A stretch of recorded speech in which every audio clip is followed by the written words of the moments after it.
Alright folks, well we decided to go ahead and beat some metal first because that's really what everybody wants to see in the long run is how this machine operates. I'm pretty impressed with it. This is a new prototype that I'm working on, and I think I've probably watched every YouTube video on power hammers that there is. And this is kind of what I come up with. I needed a power hammer that was a heavy hitter and something that I could fit in my shop. As you can see, I don't have a big workspace here.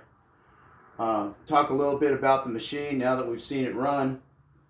Like I said, we got about a 600-pound anvil under here.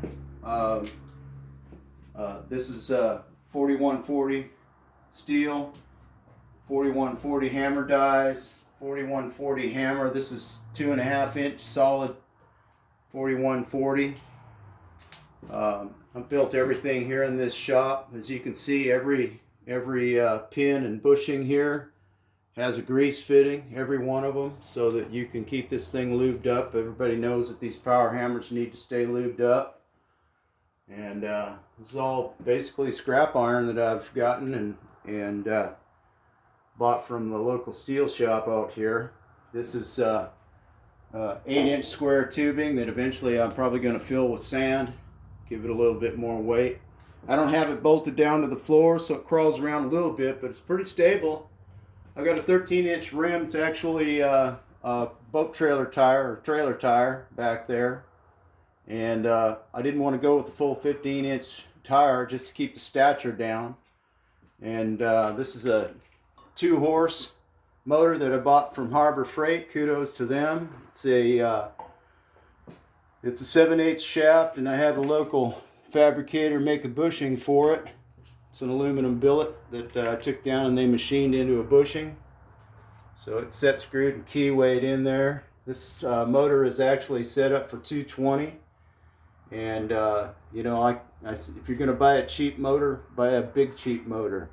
It's 160 bucks, $164 for this motor. It's really doable.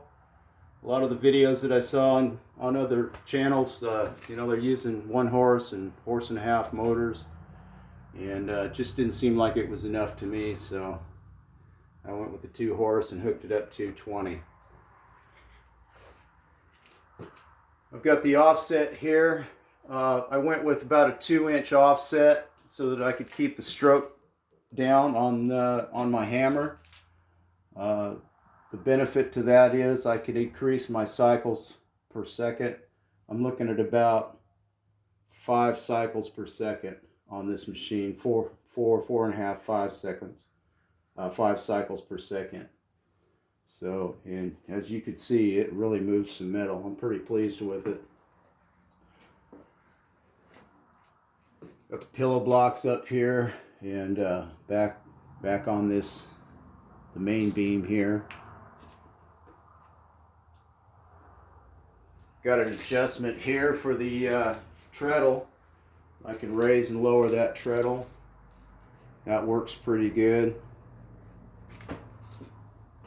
So, pretty happy with this machine. You guys chime in and tell me what you think.